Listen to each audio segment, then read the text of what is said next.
Saludos, ¿qué tal familia? Gracias por acompañarnos en una edición más desde la periferia a través de Teleoro, el canal 13. Esto es el canal de la familia. Por acá el hermano Joshua acompañándoles en una ocasión más en este programa donde tocamos los temas de actualidad desde una perspectiva de fe y además presentarles a ustedes la acción misionera de la iglesia. Hoy precisamente vamos a hablar de misión de la iglesia, y es que la Orden de las Escuelas Pías, mejor conocida como los Escolapios, tuvieron dos fundaciones en plena pandemia, una en Guatemala y otra en Timor Oriental. Esta orden específicamente trabaja lo que es el carisma de la educación, y durante el programa vamos a estar conociendo un poco más sobre su proceso fundacional, su carisma y la misión actual que están llevando a través de todo el mundo, incluso aquí en Puerto Rico. Así que a continuación vamos a ver un reportaje sobre estas fundaciones en Guatemala y Timor Oriental. Adelante.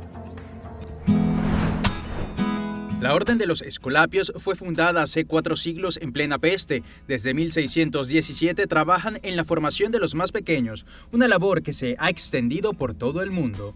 Confían en que la educación tiene la llave para generar un mundo diferente para la sociedad post-pandemia. Hemos tenido escuelas que han tenido pues las clases online, porque lo pueden hacer. Otras no tienen esas condiciones. Hemos tenido que inventar cosas, por ejemplo, dar clases por teléfono, dar clases por la radio, dar clases por WhatsApp.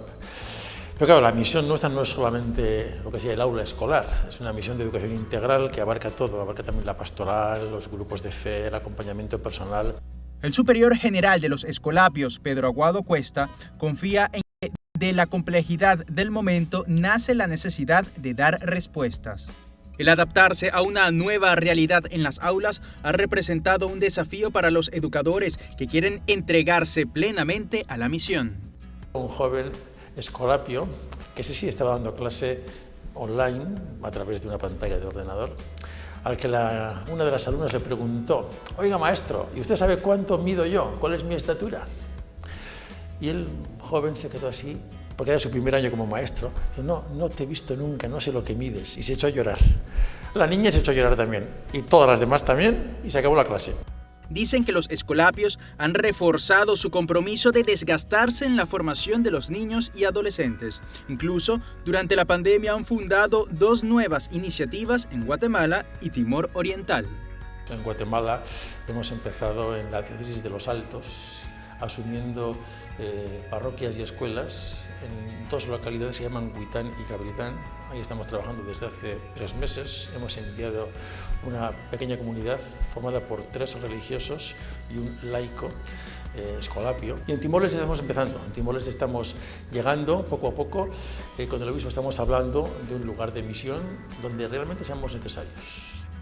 El superior de los Escolapios hace hincapié en la importancia de desarrollar en profundidad la propuesta del Papa Francisco, promover un nuevo pacto global que nos eduque a la solidaridad universal, a un nuevo humanismo. Eso es parte del carisma de los Escolapios y su fundador es San José de Calasanz. Vamos a conocer un poco más de su historia. Adelante. La iglesia de San Pantaleón en Roma está ubicada muy cerca de Piazza Navona. Se trata de uno de los lugares más importantes para la Orden de los Escolapios, ya que aquí se conservan los restos de su fundador, San José de Calasanz. Al entrar y alzar la mirada, nos recibe el triunfo del nombre de María, un impresionante fresco en el que se plasma la extensión de la labor de los Escolapios por todos los continentes. También cuenta con impactantes obras como la muerte de San José o este impresionante crucifijo. Fue precisamente en esta zona de Roma donde Calasanz comenzó su labor educativa con los niños marginados, dejando boquiabiertos a más de un cardenal de la época.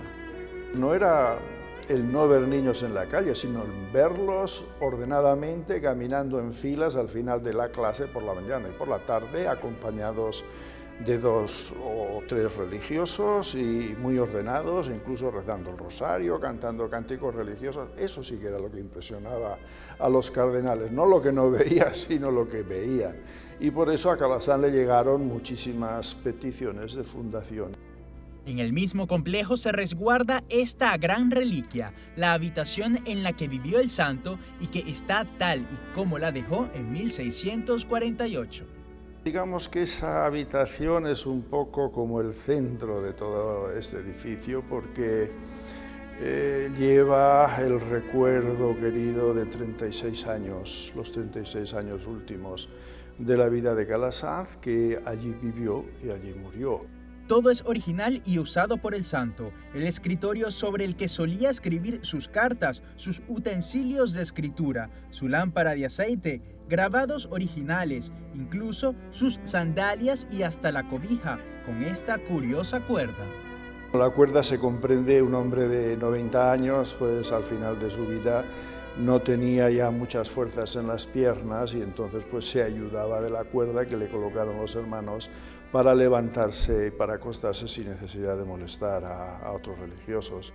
Al lado de la habitación se ubica el Salón de las Reliquias, donde se preserva el cáliz y la patena que solía utilizar para celebrar la misa.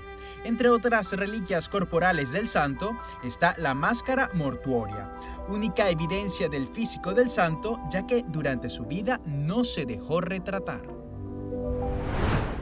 Interesante la vida de San José de Calasanz. No se retire porque al regreso de la pausa va a estar conectado conmigo el padre Paco Anaya, quien es el vicario, el asistente general para el continente americano de la Orden de las Escuelas Pías. Con eso y más, regresamos en breve aquí en Desde la Periferia.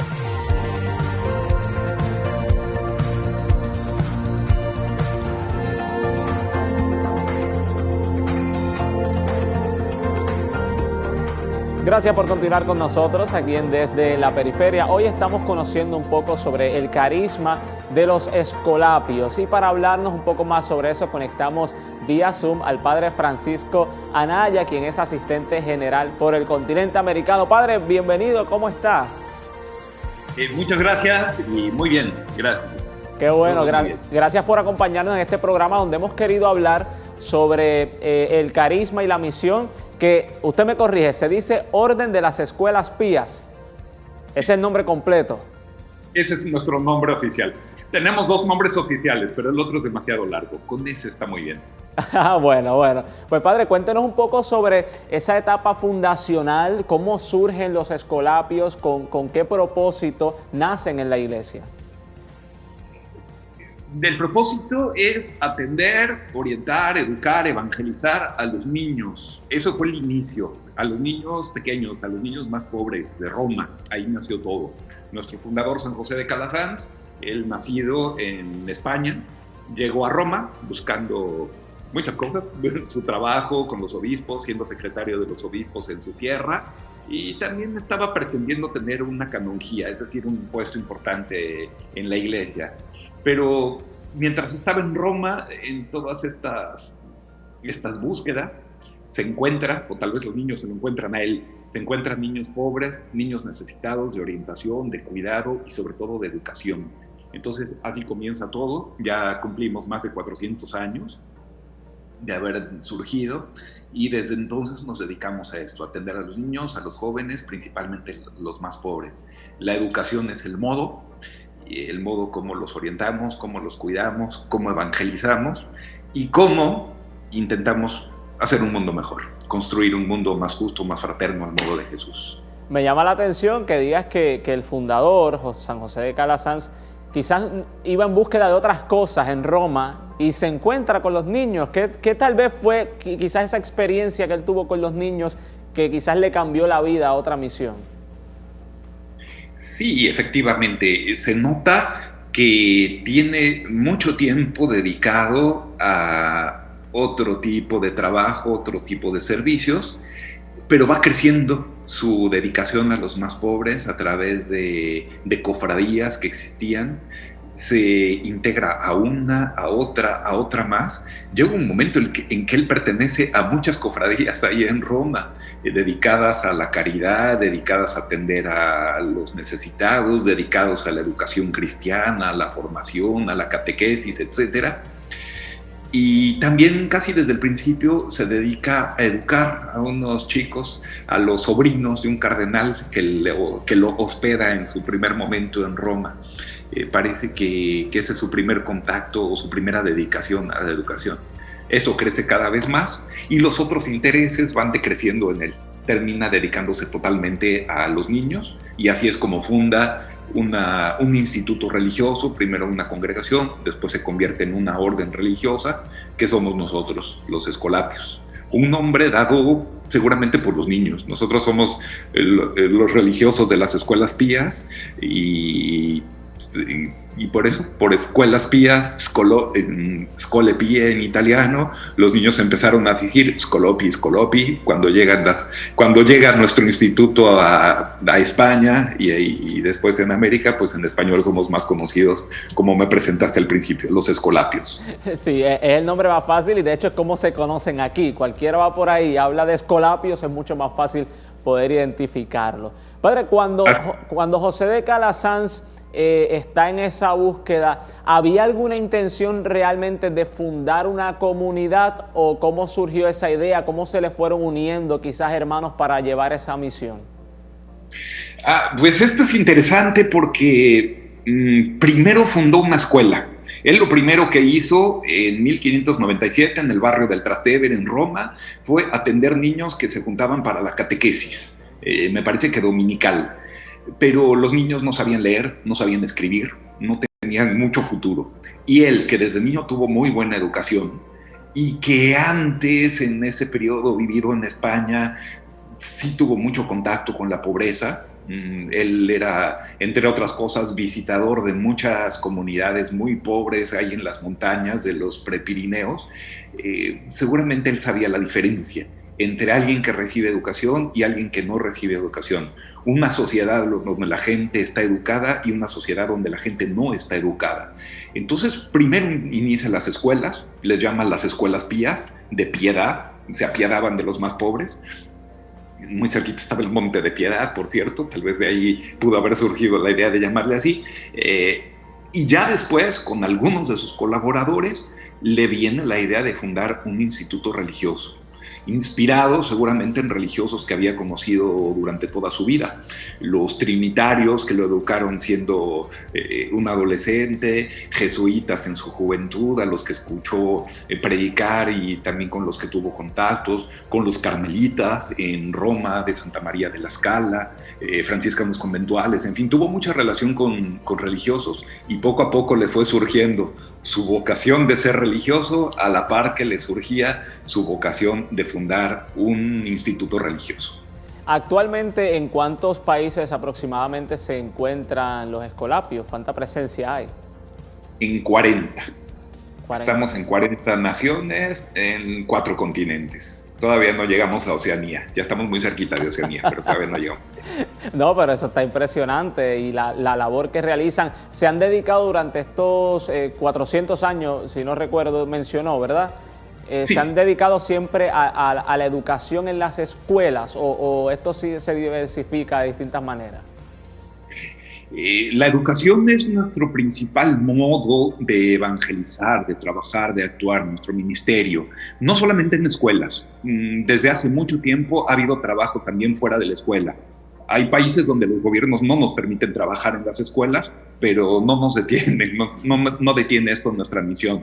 Guarderías, centros sociales, casas hogares para niños que no tienen familia. A ver, una escuela para niños que no tienen ni siquiera familia, que no comen, que no tienen quien vea por ellos, que no tienen dónde vivir, que no tienen quien los cuide. Entonces resolvemos una necesidad mucho más básica que la educación, que es esto, ¿no? Con un grupo de niños que no tienen familia que vea por ellos, reconstruimos nosotros una experiencia familiar que es necesaria para los niños. De hecho, me tocó a mí trabajar en varias etapas de mi vida, también en hogares para niños. Wow. Educar en cualquier circunstancia, cualquier plataforma, pero finalmente la educación es lo nuestro. Importante. Padre, de hecho, mencioné al principio del programa que recientemente, durante este tiempo de pandemia, han fundado 2 comunidades, una en Guatemala y otra en Timor Oriental. Voy a hacer la pausa ahora, pero al regreso quisiera que dialogáramos sobre esto porque en un momento donde parece que no hay esperanza, en un momento donde parece que la iglesia se fue a dormir y la pandemia se está llevando el mundo, los escolapios han dicho, bueno, aquí tenemos 2 misiones nuevas y están presentes. Quiero hablar sobre eso, así que no se retire al regreso de la pausa con eso y más aquí en Desde la Periferia.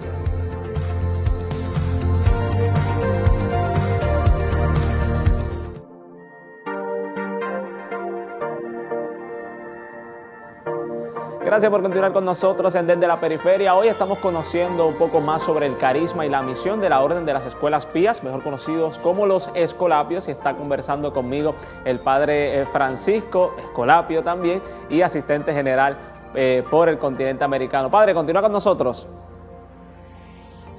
Muy bien.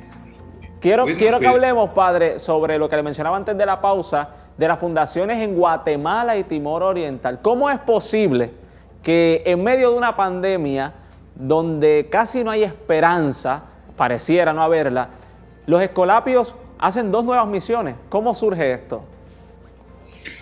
¿Cómo es posible? Bueno, como el cuento de Jorge Bucay, pues porque nadie nos dijo que fuera imposible. Para nosotros es muy importante la expansión misionera, no porque queramos que en nuestro mapa aparezcan más países con color, sino porque los niños de muchos lugares están necesitando lo que nosotros ofrecemos, o de otra manera porque el Señor nos está enviando a tenerlos desde el carisma que hemos recibido.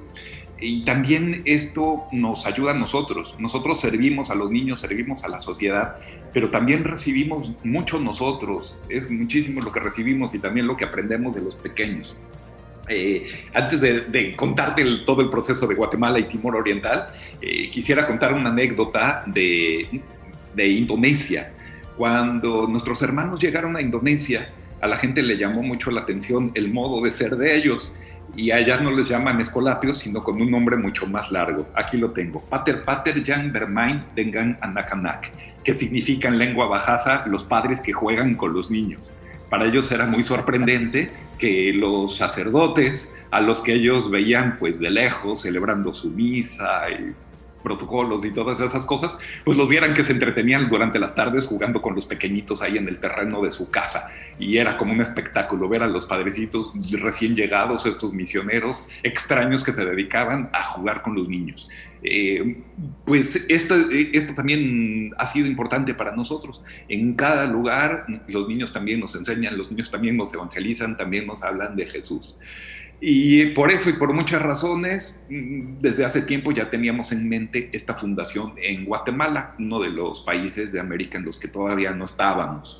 Fueron 2 años de trabajo, organizamos una comisión, a mí el padre general me encargó coordinar esta comisión, hicimos algunas visitas, entrevistas con obispos, con escuelas, con instituciones, con la Conferencia de Religiosos de Guatemala, etcétera.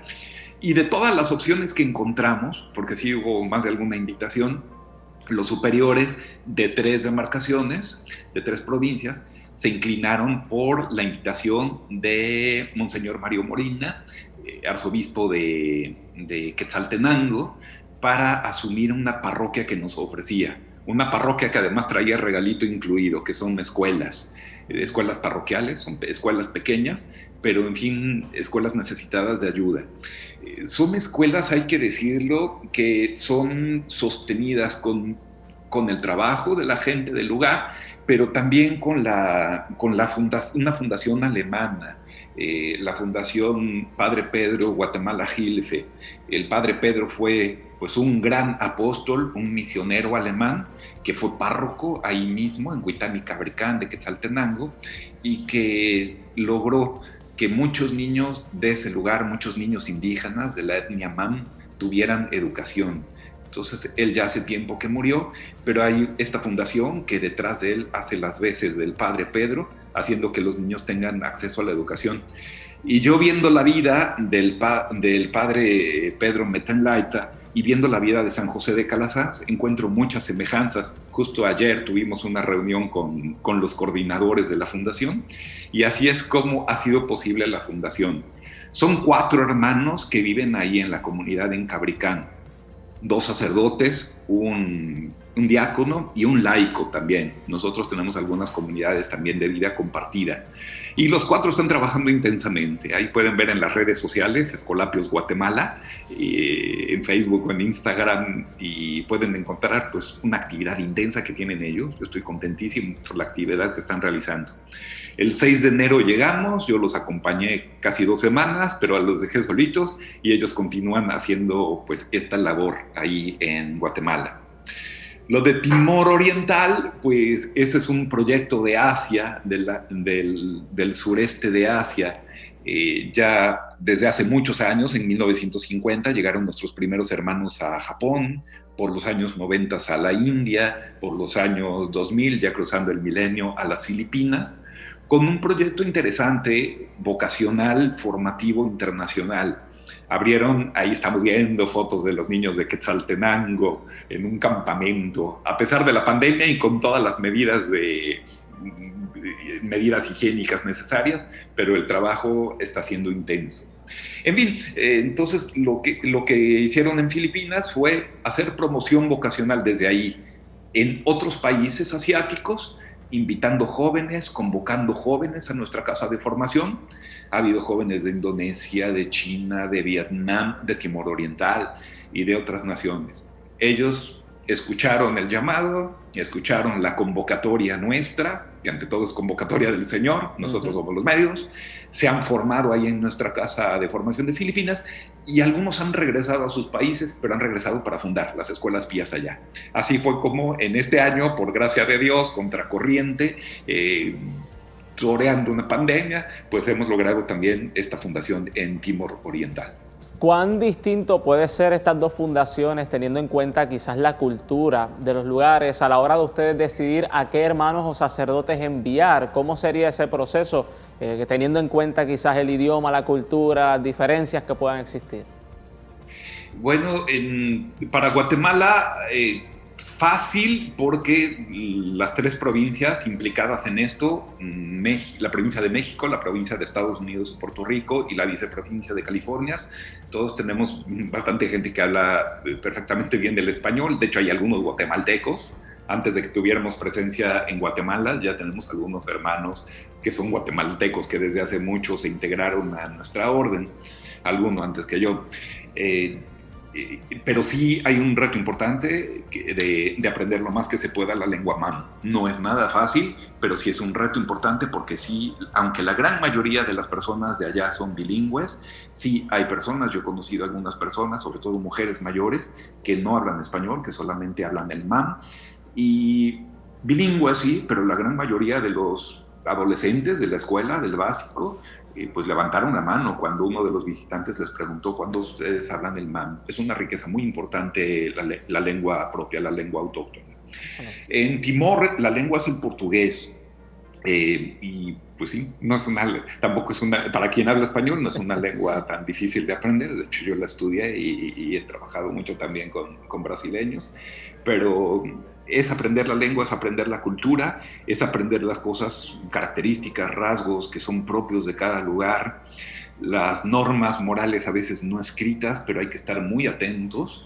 Un misionero tiene que estar muy atento a las costumbres, a los símbolos, a los lenguajes. Pero también hay algo que es común. A la hora de jugar son tan parecidos los niños polacos con los niños españoles, con los niños de Timor-Este y con los niños mam de Guatemala. A la hora de jugar, a la hora de divertirse, a la hora de curar a un compañerito que se lastimó, a la hora en que la gente mayor es solidaria porque ve una misión significativa y requiere colaboración, parece que hablamos lenguajes muy comunes. Yo creo que el idioma del amor es el que todo el mundo puede entender, que es el idioma del Evangelio. Padre, no me queda más tiempo, qué pena que no podamos conversar más, pero le agradezco que nos haya acompañado, nos haya dado esta importante información, y algún joven que nos esté viendo, pues si siente la llamada a este estilo de vida, pues que los busque en las redes sociales y ahí los puede contactar, ¿verdad? Muy bien, muchas gracias por la invitación y por este espacio para compartir esto. Bueno, claro que sí, cómo no. Amigos, y a ustedes gracias por haber estado en sintonía con nosotros en esta edición Desde la Periferia. Será hasta una próxima ocasión. Dios les bendiga.